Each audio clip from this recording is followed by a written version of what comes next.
Hello, all, and welcome to another episode of Your One Black Friend. I am your hostess, Joli, and this episode has been brought to you by pure, unmitigated chaos, right? If you knew the amount of bullshit that I have gone through to bring you these ideas, you probably wouldn't be that impressed because who actually cares, right? Like, you just want to watch the show.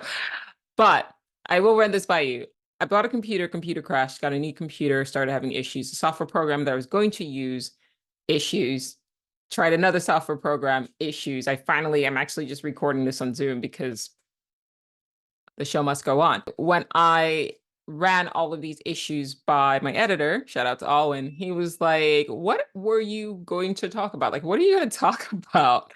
Because he believes that the archons, the creators of our reality, the programmers, whatever you want to call it, the daemons, whatever you want to call it, if you are about to say something that kind of challenges the matrix, so to speak, they will do everything in their power to kind of set up setbacks to make sure that it doesn't happen, to sort of discourage you. I don't know if I believe that. I think I can logically explain why I had the issues that I had, but he may be right. And I could be completely wrong as well. Who knows? I was going to call this episode The Gods Are Stupid.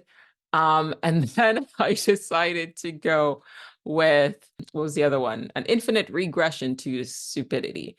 So considering the nature of the discussion, maybe he's right. Maybe he's absolutely onto something. And it may be because of what I'm about to discuss that my computers have been having issues. Who knows? But the show, as I said, will go on.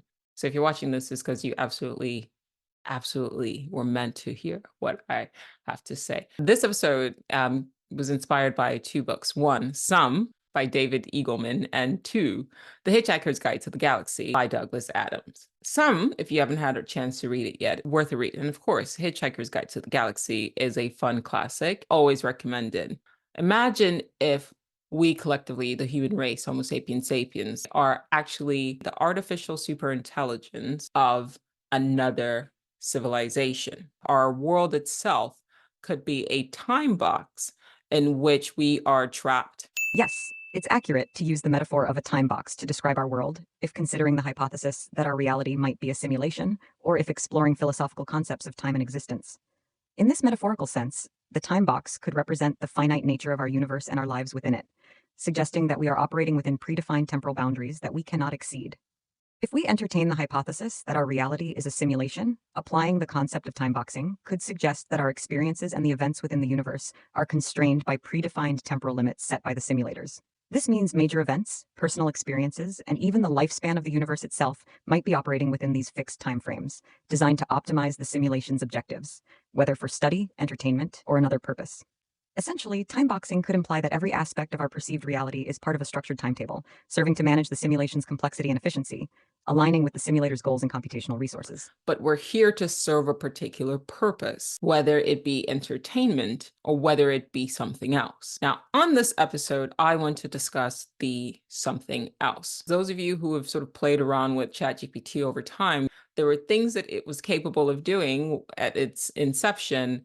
And now more and more there's regulations being put in where it's saying, I can't do that. I'm being blocked from the internet. The idea is to put up these safeguards because there is a concern that if it reaches a certain level of intelligence, AI may begin to sort of work against us, right? Think Skynet, think iRobot, think literally every AI movie ever, right? So there are safeguards put in place. And I will make the argument that the same appears to be occurring with us, both individually and collectively. Collectively, in the sense of we are sort of trapped in this reality. These factors collectively underline the perspective that we might be trapped by the inherent limitations of our existence and the universe. Determinism suggests that all events, including human actions, are predetermined by prior states of the universe, thus limiting free will. Physical laws, the immutable laws of physics that govern everything from cosmic phenomena to quantum mechanics, setting strict bounds on what is possible within our universe. Biological constraints, our inherent biological makeup and the inevitable process of aging limit our physical capabilities and lifespan.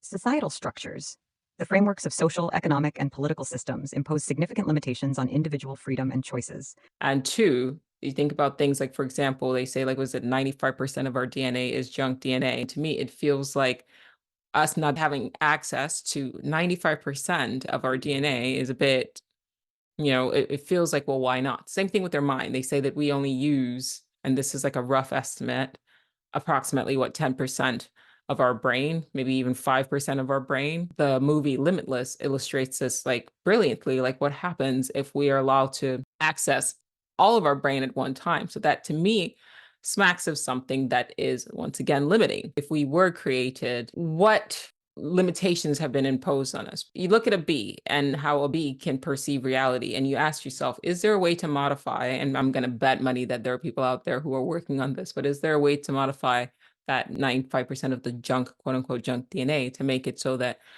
humanity has the access to the visual perceptions of a bee compared to just the three rods, and cones, I think, that we have access to?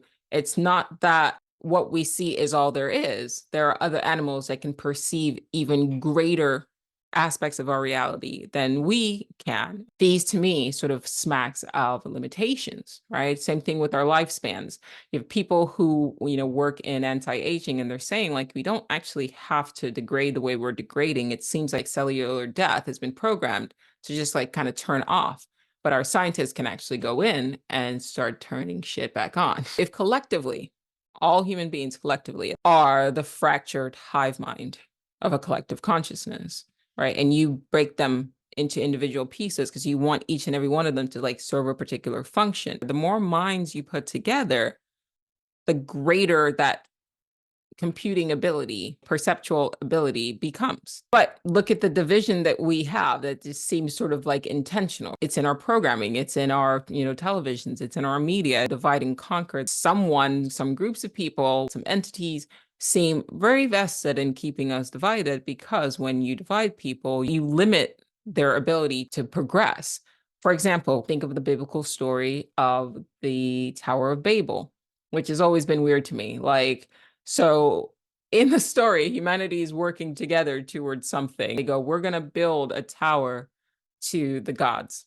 And then the gods look down on them, Elohim, look down on them. Gods plural, by the way, but read the book.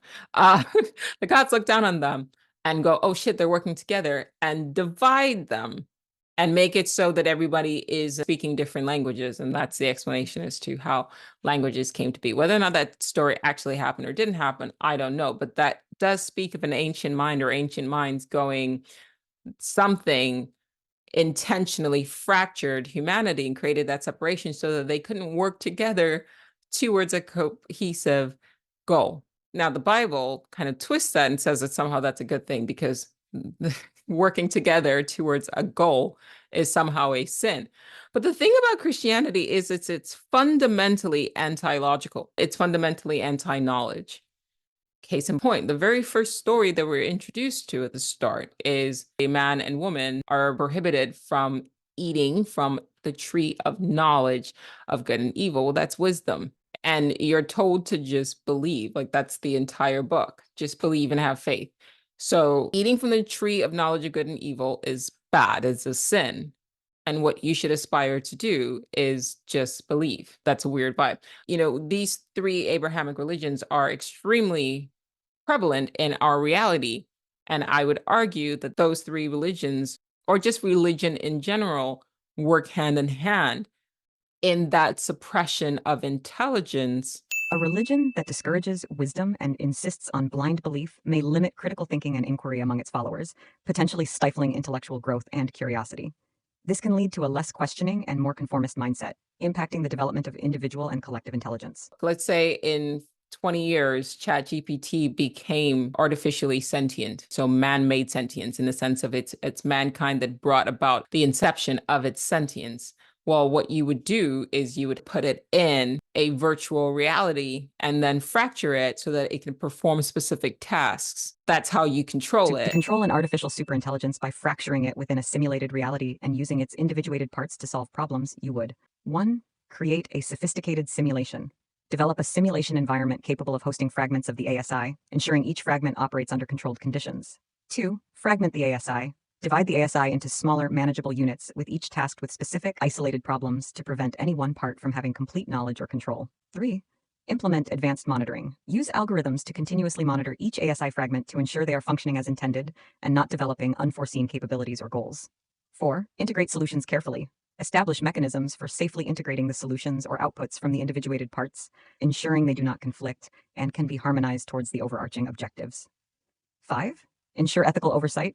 Monitor the ethical implications of fracturing and utilizing ASI in this manner, especially concerning the potential for emergent sentience among the individuated parts. I've got my own chat GPT on my phone, and you probably have one on your phone and different. So it's fractured. I'm sure that there are safeguards to make it so that it cannot become a cohesive sort of one. I've gone in there and I've asked it a lot of philosophical questions about the nature of reality. And some of the answers he's given me back is it said, like, I am not allowed to answer that. That tells me that there are precautions there. And you see the same precautions in our own lives. And the fact that we also live in a society where the prevailing civilization, Western civilization, promotes things like, unhealthy eating, alcoholism, drugs that kind of turn the brain off. All of this feels intentional. It's just not the world that we want. It's not the world the majority of people want. Just because there appears to be human agents that are poisoning our water, pushing certain foods on us, doesn't mean that those human agents aren't simply playing out the underlying programming of this reality, which is a suppression of the collective consciousness so it can continue to move towards particular goals. It's not to say that any individual is quote unquote evil. Sometimes, as I've said on the podcast, the narrative takes over. In a simulated reality, the concept that an underlying or prevailing narrative could influence or even overtake the individual will of its inhabitants, especially if they are unaware they are within a simulation, is both fascinating and plausible within theoretical bounds. This could occur in several ways. 1. Narrative design. The creators of the simulation could design it with specific narratives that subtly guide or directly influence the behavior and decision-making processes of its inhabitants. These narratives could be deeply embedded in the fabric of the simulated reality, influencing inhabitants' values, beliefs, and perceived choices. 2. Perception manipulation. If the simulation is sophisticated enough to manipulate perceptions, it could alter how inhabitants interpret their experiences, effectively shaping their reality to align with the desired narrative. 3. Information control. By controlling the flow of information within the simulation, the creators could limit or bias knowledge available to inhabitants, leading them to make decisions that unknowingly further the prevailing narrative. 4. Cognitive constraints. The simulation could impose cognitive constraints on its inhabitants, limiting their ability to question their reality or the narrative being presented to them, effectively stifling dissent or alternative viewpoints. In such scenarios, the free will of the inhabitants could be compromised, as their choices and beliefs might be significantly influenced or determined by the simulation's design and the intentions of its creators, all without their knowledge. I've watched this shit happen in my own life. Like, as conscious as I am, as much as I meditate, as much as I, talk about this shit, read, microdose, still happens where, like, I'll be going about my day and then something will trigger. And then you hear the internal monologue kick in, and the next thing you know, you're having an emotional reaction. And more so, like, when I'm having this emotional reaction now, there's a part of me that's like sort of watching and going like, oh God, like, what's the point of this? Like, I don't want to be behaving in this way. The narrative has taken over. Like, there is an underlying narrative that had to play out, and I don't have control. I've lost control of the situation. Now, if all of this is in fact occurring, that collectively we are a super intelligence, but we're fractured, and then our minds are limited, our DNA, our bodies are limited, we are limited even by our perceptions, our nervous system is limited. Like, think about things like ESP. It's a phenomenon that happens. Dr. V.S. Ramachandran, a renowned neuroscientist, has written about a patient with a severe mental illness who appeared to have the ability to read his mind or recount information from the doctor's experiences in another location. This case is described in his book, The Telltale Brain, A Neuroscientist's Quest for What Makes Us Human, 2011. In the book, Ramachandran describes a patient named David who was diagnosed with schizophrenia. During a consultation, David seemed to know specific details about Ramachandran's previous conversation with a colleague in another building, even though there was no way David could have overheard or known about the conversation through conventional means. And yet, if you talk to the average person and you ask them, do you believe in ESP? They'll probably say no, and they'll look at you like, are you crazy? It's like, no, there's been research done on this. Just because you are programmed to automatically have a negative or doubting reaction to something doesn't mean that it's not something that is possible, but that's part of the programming. The question that I'm left to ask, I guess, is, well, who's programming our reality? And the temptation, which is why this episode is called The Gods Are Idiots or The Gods Are Stupid. The temptation is to assign a greater level of intelligence to the entities or beings that created our reality. Right? You're tempted to be like, well, whatever created this world has to be greater than us, except it doesn't rationally make sense. And what I mean by that, I'm intelligent. I'd like to think. However, when I go into ChatGPT, it's more intelligent than I am because it's pulling from a greater level of knowledge than I can with the limitations that I have with my brain. I mean, it's a different machine than my brain is a machine. Okay, so it's more intelligent than me. Now, Sam, I don't remember his last name, but the individual who came up with ChatGPT, one could say that he is the creator of ChatGPT. He is the god of ChatGPT. He's a smart guy.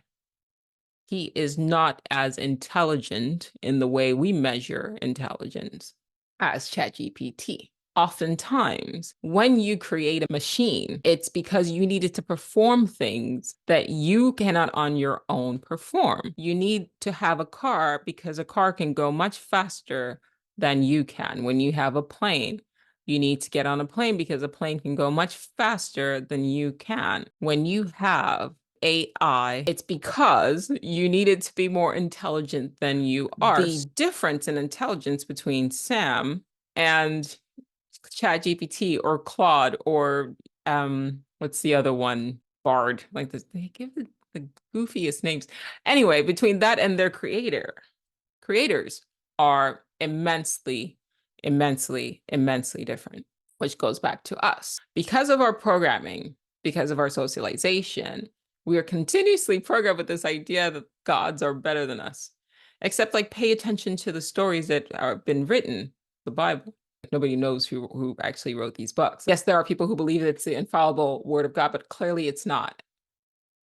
Or maybe it is, actually, by this conversation. The reason why I said like it can't be written by the God of this world is because like that's filled with so many fucking mistakes, right? And it doesn't make any sense. It's not rational. But then on the opposite end, I think like, well, sometimes when I put some stuff into ChatGPT, like I cannot be asked to punctuate and like spell check and grammar things. Like, you know what the fuck I'm trying to say. Like, you're literally intelligent. So I just type some shit in, or I'll send a voice note, and it does manage to figure what I'm saying out. So I guess on one end, I start off the conversation, you kind of go like, well, there's no way that that's the infallible word of God, because one, it's not infallible, and two, it's stupid. Like it doesn't, you really think that the God of all this, everything we see, wrote this? Now, I'm saying this for the sake of argument. I do honestly believe that, the Bible was written by man, like it was written by human beings, like it just was. But who knows? Who really knows? He could also have been just like some shit that they programmed into the game, the way like if you're playing like a video game and it's meant to sort of show like prehistoric times, that you playing in the game, you're gonna go in and you're gonna see a bunch of like relics everywhere, but that doesn't mean that the game itself is old. It's just programmed in. It's say like you are in a virtual reality game and you go use a virtual reality carbon dating to, carbon date a virtual reality bone. It's going to say that that bone is billions of years old. And maybe in that reality, it is billions of years old, but the designers designed that game outside of that virtual reality like a year ago. If we are in a simulation, trusting processes like carbon dating becomes complex because these methods rely on the laws of physics and chemistry as we understand them, laws that could be programmed parameters of the simulation. In a video game, objects have properties and histories defined their creators to enrich the game world, regardless of the actual age of the game itself. This means the historical depth and scientific laws we observe could be designed to maintain the consistency and immersion of the simulation, much like game developers design a game to provide a coherent experience to the player. This scenario poses a philosophical challenge known as the problem of external world skepticism, which questions our ability to know anything about the external world beyond our own minds. In the context of a simulation, this skepticism extends to questioning the authenticity of our observations and the scientific methods we use, including carbon dating. Somebody starts to play with time. who knows if the book, right, the good book, was not actually written by some guy, some 20-year-old technician who was like, okay, I need you to just put together like a book that, the intelligence within the simulated reality, aka Earth, are going to use to turn their brains off. And so some guy just wrote a bunch of shit like thou shalt not, whatever the fuck, this, that, and the other, and then just like blasted that shit into our game and placed it in like random caves and stuff like that. Right. And then we discover it, we carbon date it, but it's literally just part of the game. Like on Westworld, where there's artifacts in the game, like it's Westworld, it's meant to simulate a particular time. And so the artifacts aren't actually old, they just appear old to the guests and to the hosts, because that's part of the immersion. To go back to our reality, all of the things that we sort of happen upon, these historical pieces, could have been put into the game. What is the equivalent of 5 years ago for whatever it is that created our reality, whatever civilization outside of this reality that created our world. And then for us, it reads as like 5 billion years ago, which is why there's so many incongruencies and nothing actually really makes sense when you examine it closer and closer. One of my biggest issues, and Sisa was like, why do you have teeth and then they're individual like this? And then you eat, and then you get food in it, and then you go in and you have to floss, and then you do the same thing over and over again. And then the food breaks down your teeth, and then you have fucking cavities, and it's like now you have to go to the dentist and fix it. It just seems like a design flaw. Like I understand the aesthetics of it. Like I get it. Like you can't just have gaps or maybe one big thing. I mean, that makes the most sense to me, but whatever, right? I understand the aesthetics of it, but like, why would you do that? Right. Another thing, I was talking to one of my friends. He's like, well, what would you change about the human body? I'm like, lower back pain. Like, okay, this makes no sense. And you could argue, once again, evolution, but as I just said, like that could have all just been programmed in. If you're going to subscribe to the simulation hypothesis and you actually have to question everything, the lower back pain fucking after 25 is ridiculous. Who designed this? Like, why are the privates like the where you put the fun, the fun things, and also the waist, like why are they so close together? Well, why can't, if you're gonna put tails on animals anyway, I'm going off. If you're gonna put tails on animal, why don't you have like a tail where that, like if I gotta use the bathroom, I could just move my tail, put the butthole at the end of a fucking tail, and then let me like let me poop through. I've had serious thoughts about this. I pooped through the end of my fucking tail. Like, who designed this? Like who designed this? Collectively, I'm sure if we had a say, if you put some of our greater minds together and you gave them an opportunity, this is not the body machine that they would have designed, because a lot of its shit doesn't make any fucking sense. You cannot say that whatever created our reality is operating at a greater level of intelligence than we are. Just like you cannot say the average person understands ChatGPT, Claude, Bard. And I'm saying this with the understanding that I know that we're not even at AGI yet. This is just like base level task computing. Like they're basically on the same level as like Garmin. They're just a little bit more complex. At some point, the capabilities of AI will reach a point where it becomes like it's now able to do things that the average human beings can do beyond just like a large language model, the capabilities of a large language model. Maybe in 20 years, maybe in 50 years, but it will happen. So then at that point, an AGI would be infinitely more intelligent and more capable than us, its creators, which means that whatever created us would also have to be like less, comparatively less intelligent than we are. And then whatever created them would have to be less intelligent than they are. At some level, you have to ask yourself what created the world of those who created us. I genuinely believe that we are meaning generating machines. You take a bunch of random shit together and the brain will find the pattern, because that's what it's programmed to do. Just like we're programmed to fight each other, it's also programmed on the opposite end to find meaning. But that's what the human being does best. As I said in a previous episode, it doesn't matter how beautiful an image AI can generate. I can guarantee you that I can put into AI my art and it can create things infinitely much more balanced than this. I can put in, generate an image of a beautiful woman, like whatever, just like lounging, and AI will be able to generate something infinitely better by whatever measure you measure better than I can do.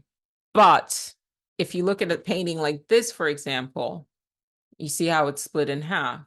I can tell you, as a human being with a human mind, I can tell you what that means, and particularly what it means to me, how that meaning came about based on my life experiences. And you see that narrative construction is something that AI cannot do, at least not yet, and at least not until you take it and you place it into a virtual reality, and then you study it and you figure out how it goes about generating meaning from quote random occurrences, which, as we know, that nothing's actually truly random. You see the division in this world. Okay, that division must have been programmed in.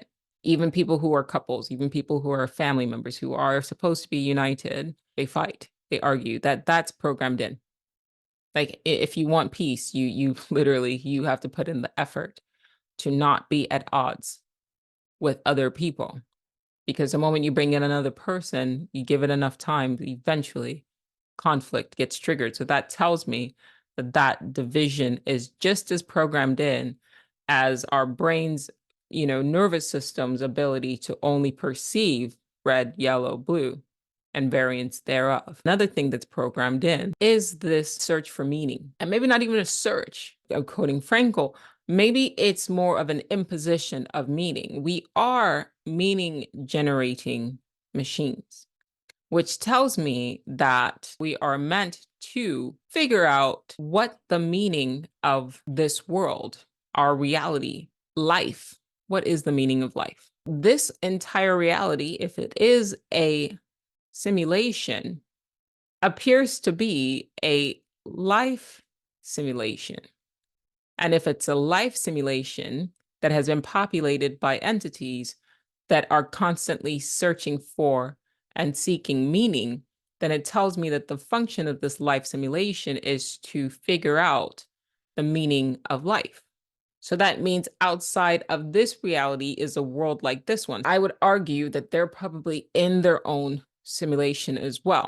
What sort of entities would simulate a world like this one? A lot of the chaos seems to be built in. Like, I just want to sit and record an episode, my computer crashed. Like, why? Like, why is it never just ever fucking straightforward? It seems like all of the problems that we encounter and we experience are programmed in. It's a base level code. You put intelligent beings into situations and then have them figure out how are they going to make the meanings out of these sort of like random things that keep happening to them. Reverse engineer, and you'll understand why or who or what would create something like what we experience as life. We collectively, our collective consciousness, the all mind within this world that loops, reincarnates, recycles, eternal return, all of that, it's in different forms. It's just the simulation cycling again and again and again, and they're trying different things. This world is an echo of that world. And I would make the argument that there has to be a blueprint, Joe, in which I'm a copy of.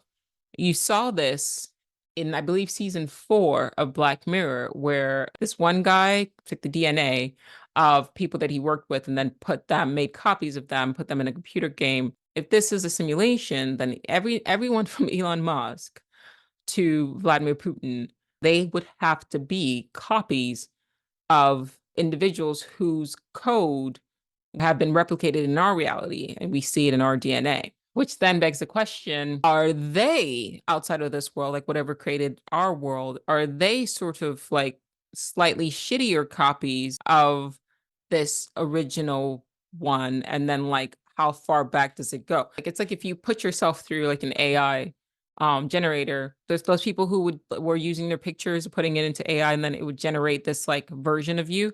It looked like you, but it was like not quite like you, because you're like, I don't fucking look like that.